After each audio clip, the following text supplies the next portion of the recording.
اس کے بعد آپ نے بہت ساری ایسی چیزیں کرنی ہے, آپ نے سرمایہ کاری لانی ہے, لوگوں کو کانفیڈنس دینا ہے, معیشت کا پہیہ چلانا ہے. یہاں جو ارب پتی کھرب پتی لوگ ہیں ان کو یہ گارنٹی دینی ہے کہ یہاں پر کوئی دنگا فساد نہیں ہوگا, کار سرکار چلتا رہے گا, کسی کا پیسہ نہیں ڈوبے گا, ہم اور کوئی مزید چھیڑ چھاڑ نہیں کریں گے, کوئی سڑکوں پر ہنگامہ نہیں ہو جائے گا. جب آپ یہ یقین دلائیں گے تو معیشت چلے گی, سرمایہ کاری آئے گی. فائنینشیل ٹائمز کا 2 دن پہلے کا آرٹیکل پڑھ لیں, سعودی عرب نے اپنی پالیسی کس حد تک تبدیل کر دی ہے.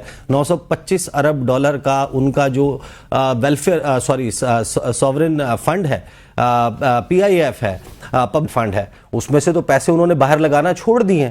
تو ہماری تو ساری آس ہی سعودی عرب پہ تھی کہ وہاں سے ہمیں لگ بھگ $25 ارب مل جائے گا. تو یہ پل آف کرنا, یہ میجیکل نمبر جو ہے اس کو اچیو کرنا, یہ ڈپلومیٹک اچیومنٹ کیا موجودہ سیاسی صورتحال میں پاکستان کے ملٹری اسٹیبلشمنٹ یا جو موجودہ حکومت ہے, جس کا عمران نے بھی جس کے اوپر ابھی تبصرہ کیا اور ہم سب یہی تبصرہ کرتے ہیں کہ ان کا فوکس جو ہے وہ پہلے دن سے, جس دن سے یہ آئے تھے, وہ اصل معاملے کے بجائے, اکانومی کے بجائے, وہ عمران خان کو شکست دینا اور یہ تاثر دینا کہ ہاں ہم نے اس کو شکست دی ہے. تو آپ اپنی پرائورٹیز تو فکس کر لیں. The fact of the matter is کہ حکومت کی کوئی پریس کانفرنس میں سے لفظ عمران خان منہا کر دیں تو آپ کو ایک گونگی پریس کانفرنس ملے گی. Fact of the matter is کہ اس وقت آپ تمام ٹیلی ویژن چینلز کے ٹاک شوز پچھلے 10 دن کے اٹھا کر دیکھ لیں, کسی ایک نے بتایا ہو یا سیگمنٹ کیا ہو کہ میاں محمد نواز شریف نے یا میاں محمد نواز شریف کے ساتھ لیا کہ کسی بندے نے چھانگلہ گلی یا مری کے کسی فلاں شاہراہ کے اوپر رک کر سیلفیاں اتروائیں. تو اس وقت ریلیونٹ کون ہے؟ ریلیونٹ پاکستان کی سیاست میں وہ ہے جس کے بارے میں آپ پچھلے سیگمنٹ میں بات کر رہے تھے. وہ جلسہ کرے تو ریلیونٹ ہے, نہ کرے تو ریلیونٹ ہے. آپ نے اس پہ تنقید کرنی ہے, نفرت کرنی ہے, محبت کرنی ہے, جو بھی. تو ریلیونس اس وقت کون بنا رہا ہے, وہ پاکستان کا معاشی منظرنامہ ہے, اس کے اوپر فوکس رکھنا چاہیے. آئی ایم شیور کہ گورنمنٹ کو کہیں نہ کہیں deep down in their hearts یہ احساس شاید اب ہو چکا ہوگا کہ اس مسئلے کو ایڈریس نہ کیا تو ان کے جھنڈے, ان کی گاڑیاں, پروٹوکول سب چھن سکتا ہے. اچھا, اسی پہ سلمان علی صاحب, دوسرا ایک بڑا سٹیپ جو ہے وہ حکومت نے لیا وہ ہے یوٹیلیٹی سٹورز کارپوریشن کو بند کرنے کا, اور یہ کہا کہ 2 ہفتوں میں جو ہے یہ بند کر دیا جائے گا. اور اس پہ ظاہر ہے جو وہاں پہ ملازمین ہیں ان کا احتجاج بھی سامنے آ رہا ہے.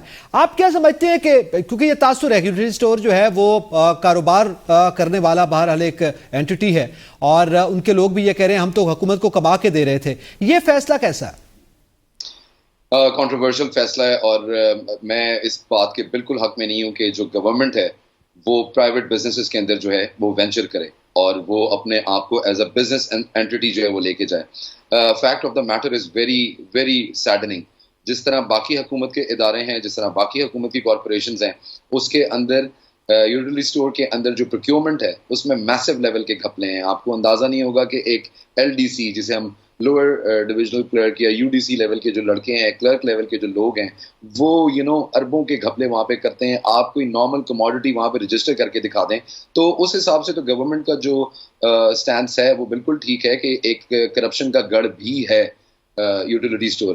اور جہاں تک آپ لوگوں کا یہ نیریٹو ہے کہ جو گورنمنٹ کی مشینری ہے وہ آلریڈی جو پرائس چیک ہے اور میکانزمز ہیں ان کو ٹھیک جو ہے وہ فالو نہیں کر پا رہی, اور یہ ایک ایسی جگہ ہے جہاں سے لوگوں کو سبسڈائزڈ ریٹ کے اوپر چیزیں مل جاتی ہیں. کیا آپ لوگوں نے ان چیزوں کی کوالٹی چیک کی ہے جن ریٹس کے اوپر وہ اویلیبل ہیں؟ وہ جو اس کی کنزمپشن ہے وہ آپ اور ہم تو نہیں کر رہے, وہ تو غریب عوام کر رہی ہے. And it is a very saddening state. Once again آپ کبھی خود جا کے یوٹیلیٹی اسٹور کے اوپر شاپنگ کریں تو آپ کو پتہ لگے گا کہ وہاں پہ ہو کیا رہا ہے. دس از ون.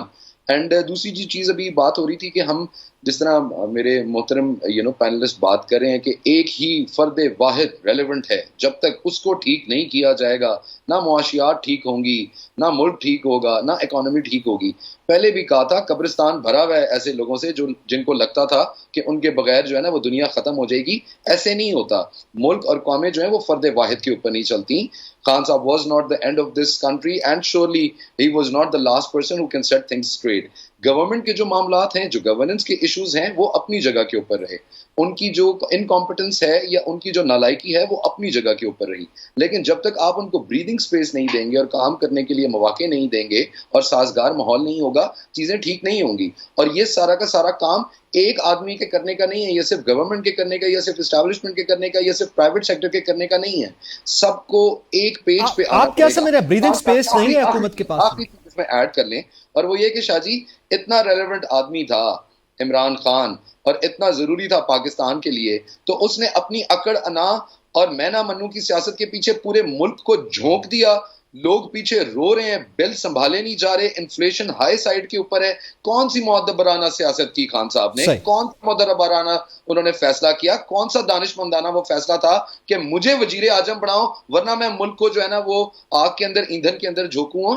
تو یہ سارے کوارٹرز کو بیٹھ کے سوچنا چاہیے, ناٹ جسٹ دی گورنمنٹ. سوچنا چاہیے اور بریدنگ سپیس دینی چاہیے, موقع دینا چاہیے, سازگار ماحول دینا چاہیے, تب یہ صورتحال بہتر ہوگی. اچھا, میں خالد جمیل صاحب آپ سے جاننا چاہتا ہوں, 11,000 ملازمین کم و بیش جو ہیں وہ اس فیصلے سے متاثر ہو رہے ہیں, یوٹیلیٹی سٹور کا جو فیصلہ کیا گیا بند کرنے کا, اور اس میں پھر ایک اور اناؤنسمنٹ بھی ہے وزیر اعظم صاحب کی کہ یہ تجویز ہے کہ ان کو کیش کی شکل میں جو ہے وہ مدد دی جائے گی, جو حقداران ہے سبسڈی اس میں چونکہ دی جا رہی ہے تو سبسڈی کو کنورٹ کر دیا جائے گا. آپ کیا سمجھتے ہیں کہ یہ پھر سے وہ لائن میں لگایا جائے گا کہ 2,000 روپے دیے, 5,000 روپے دیے اور پبلسٹی کی؟ دیکھیں, پورے 200 روپے بھی دیں گے تو کتنی خوشی کی بات ہے کہ پورے 200 روپے دیے جائیں گے.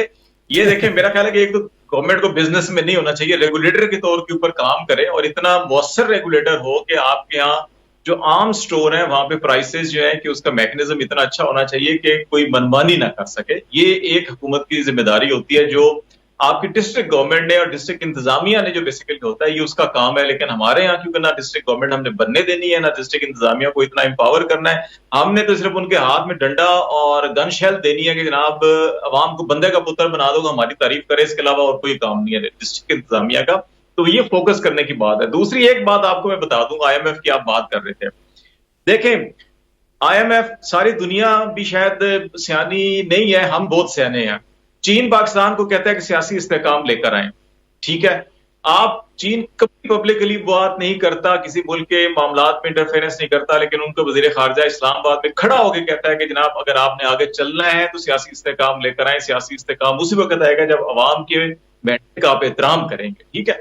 آپ کا سعودی عرب, آپ نے تمام جتنے ذرائع ہو سکتے ہیں سول عسکری ہر طرح کے وہاں بھیجے کہ جناب کسی طرح سے ایک محمد بن سلمان صاحب یہاں پہ آ جائیں.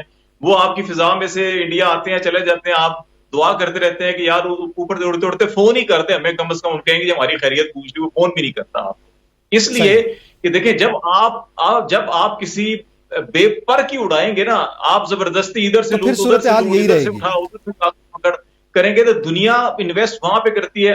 وہی بات ہے خالد صاحب کہ آپ سمجھتے ہیں کہ ریلیونس تو ہے, پر ظاہر ہے معاشی استحکام کے لیے سیاسی استحکام ضروری ہے, اور تبھی دنیا آپ پہ یقین کرتی ہے. اسی کے ساتھ ہی میں تمام پینلسٹ کا شکریہ ادا کرتا ہوں. اجازت دیجیے گا, اللہ حافظ.